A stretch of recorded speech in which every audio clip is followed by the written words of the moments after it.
Welcome to Wines We Drink, a podcast for wine lovers and learners.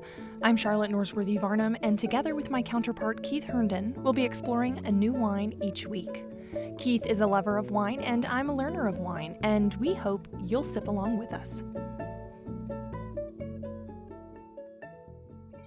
Welcome, everyone. Hello. You are joining the Wines We Drink podcast, where we open a bottle of wine, drink it, and share its story.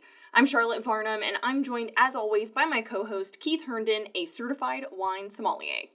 Hello, Charlotte, and welcome, listeners, to our fourth episode in Season 6. We will be talking with you today during this episode about a very special wine, a White Pinot Noir, introduced to us by Charlotte's parents.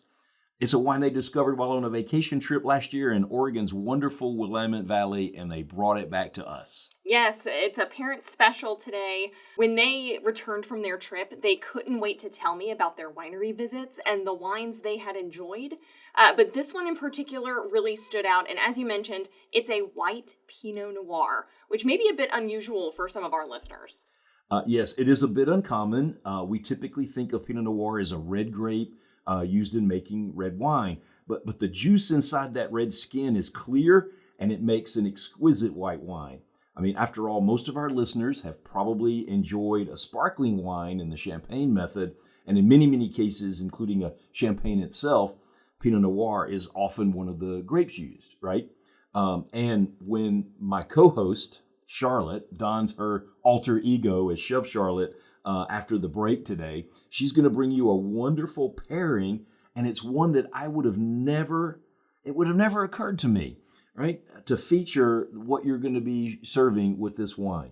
But it works so well, so maybe we just ought to jump ahead a bit. No, Keith, no jumping ahead. In fact, we have to look back for a moment and remind our listeners that last week we enjoyed a refreshing dry Riesling from Napa Valley that Keith had discovered in one of his many wine visits there. So to learn more about last week's Trefethen Winery special, or to listen to any of our episodes from this season or all 5 previous seasons, you'll find us on all the major podcast platforms, including Spotify and Apple Podcasts. We also have a full episode guide over at wineswedrink.com. Charlotte, as we've mentioned, this week's wine was recommended by your parents. It's a wine they discovered when they visited the Willamette Valley vineyards in Oregon. It's also a winery that I visited on one of my many wine journeys, and it's absolutely a wonderful place to include on your itinerary if you're visiting the Willamette Valley on a wine trip. Yeah, it really must be a special place. My parents still talk fondly about it and are approaching their 30th anniversary and will be going back there because they loved it so much. It's a special place. Yeah, it's wonderful. So before we delve into today's wine, let's first talk about its maker, the Willamette Valley Vineyards. It is such a meaningful contributor to the history of winemaking in Oregon. Absolutely. The story behind this winery is interesting and important, which I think will make the wine we're drinking today even more of a special occasion for our listeners. So Willamette Valley Vineyards was founded in 1983 by Jim Bernal, who trained as a winemaker at the University of California, Davis, and in Bonn, France.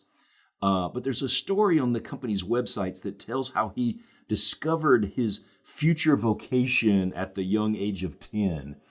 That's when he took the Concord frozen grape juice from the freezer and fermented it using instructions he found in an encyclopedia. Oh my gosh, a true child prodigy. I guess so, but I doubt his mom was a fan back then. But we all get to benefit from that legacy that started in the early 80s when he was encouraged to follow his passion and clear out an old plum orchard in the Salem Hills to plant his first Pinot Noir vines.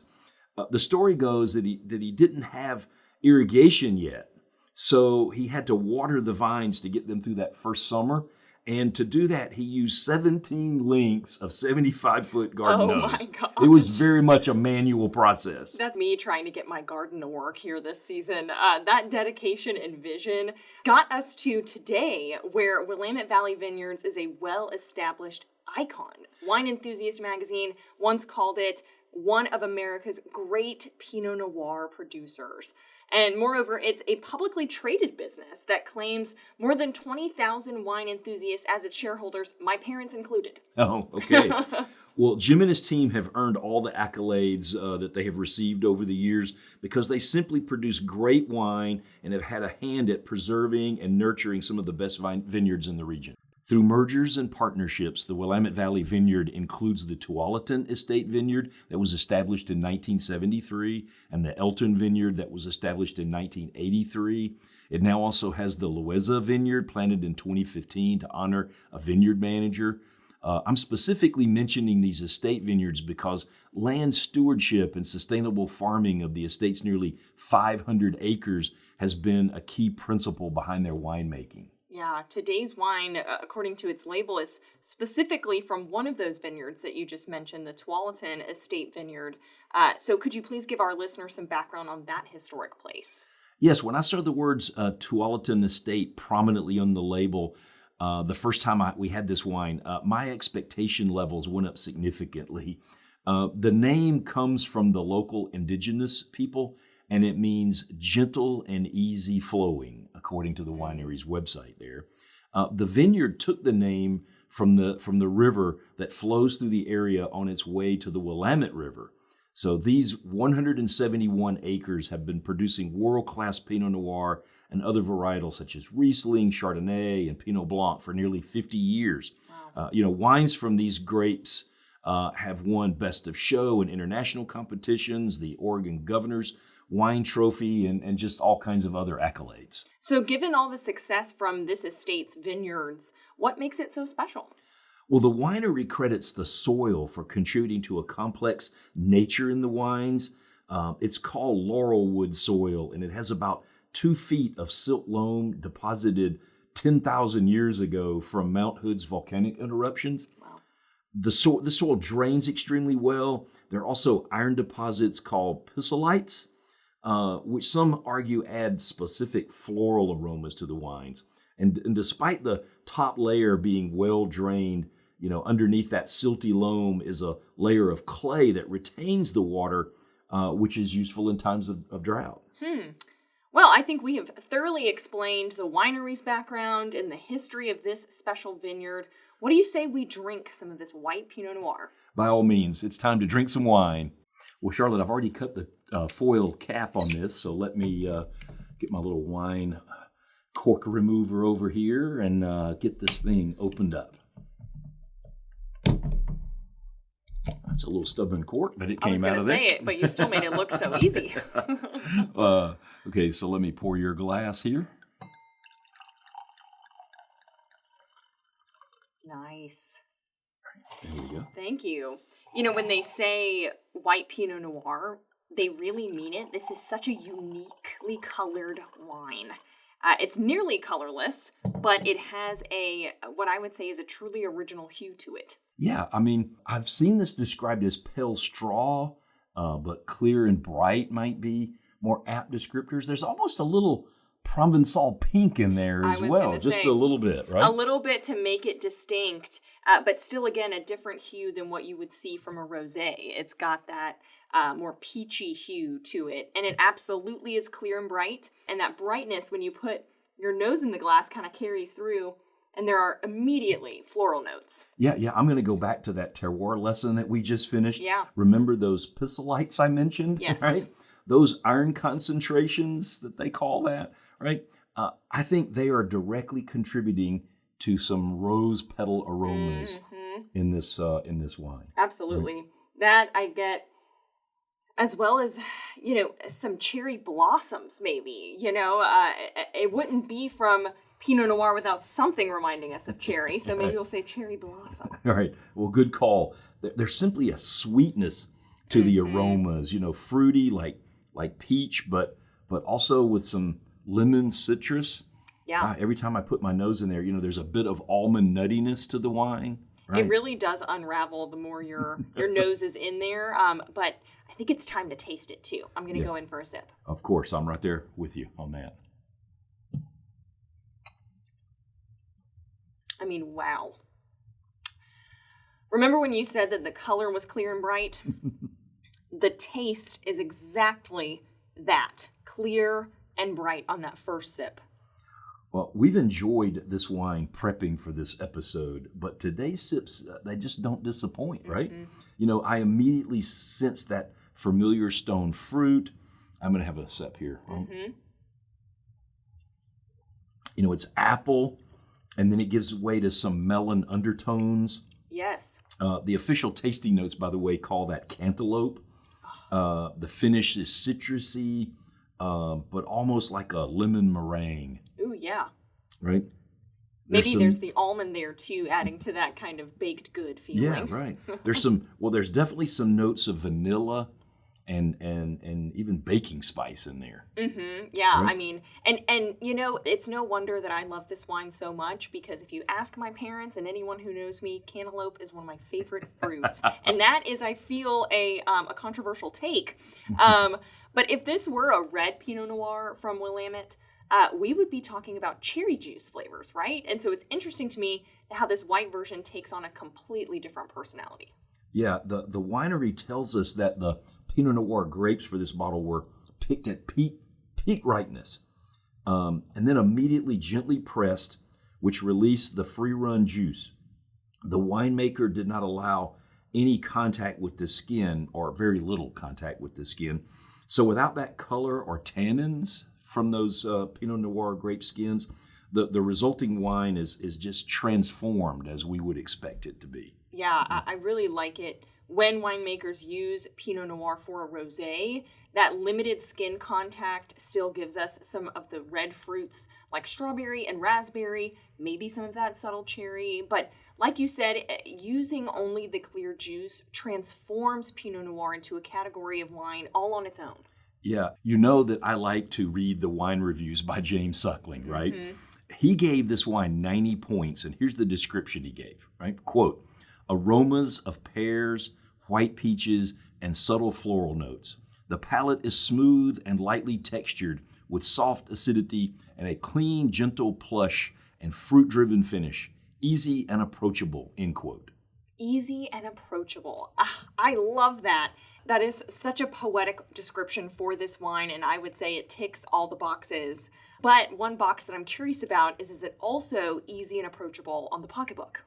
Well, this estate version may be a bit of a splurge for some of our listeners. Okay. Right? The winery has it listed online for $60, but I will let you in on a way to still enjoy a wonderful white Pinot Noir from this maker and reduce the price down to about $30 a bottle. Willamette Valley Vineyards makes a version that is a blend of grapes from several of its vineyards rather than from the single Tualatin estate. This blended version is still every bit as delicious and more widely available.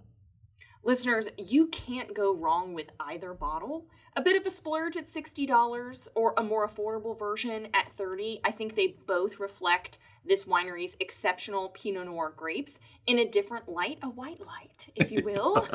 I like what you did there. Right. Well, we're about to go and take a break, but don't stray too far away, because when we come back, my co-host becomes Chef Charlotte and will bring you an exceptional pairing to share with this wine. I can't wait. We'll be back in a moment.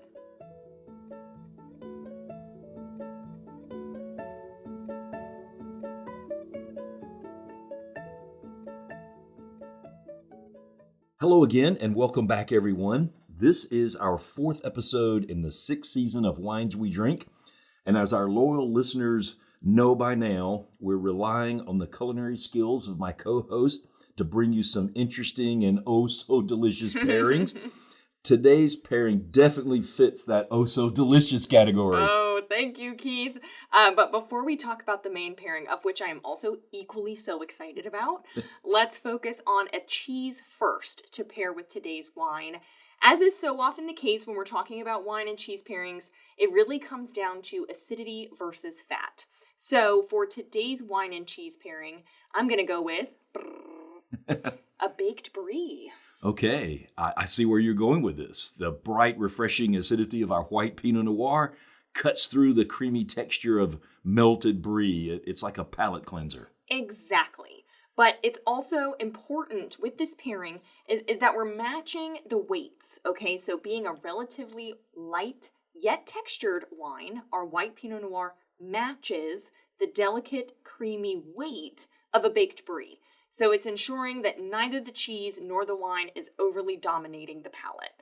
So let's go for it. Please grab a cracker and spread some of this baked brie on those crackers and see if you get that kind of balance that I'm talking about. And baked brie also transforms compared to when you serve it room temp or straight out of the fridge. Right.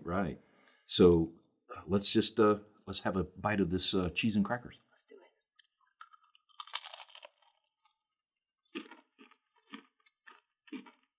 I see that textural balance that you're talking about there, compatibility, if you will, but I also like how the citrus and those subtle spice notes help with the umami, almost mushroom-like flavor of this ripe brie.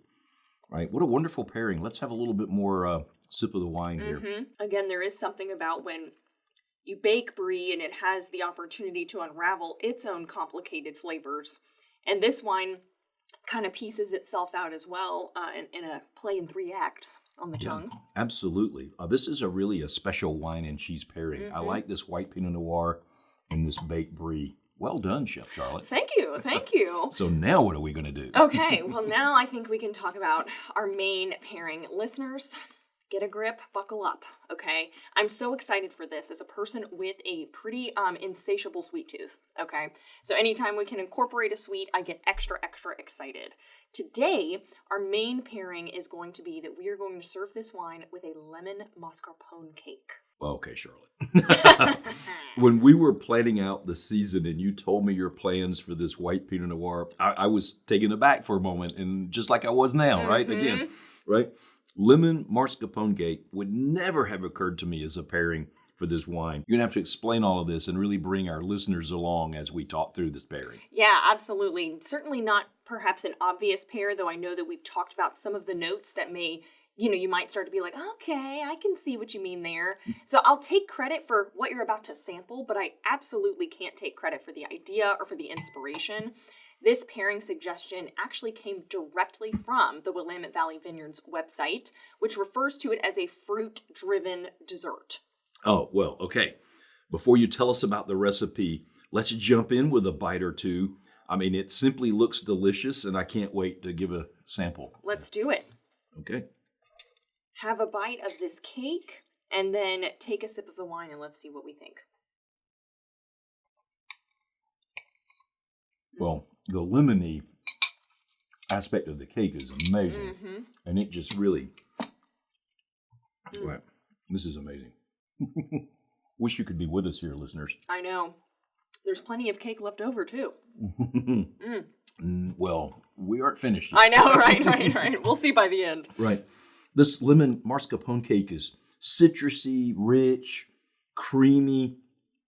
I mean, everything you would expect in this type of a cake and more, right? We're back to this acid versus fat discussion with this pairing, aren't we, Charlotte? Yeah, we absolutely are. And so once again, the vibrant acidity of the wine is needed to cut through another cheese that's snuck in here, right? That high-fat mascarpone cheese. Well, it's that same palate cleansing effect we talked about earlier. Yes, exactly. So in putting this pairing together, I really had to consider the structure as well.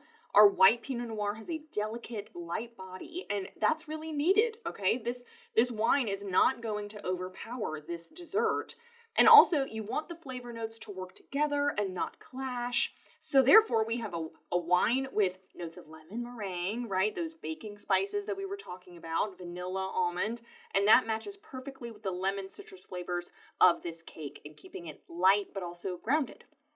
So when you saw this pairing suggestion from the winery, how did you go about selecting a recipe that delivered on this pairing's promise? Well, I knew when selecting the recipe that the key was going to be in finding a classic Victoria sponge cake, and that is just entirely preference.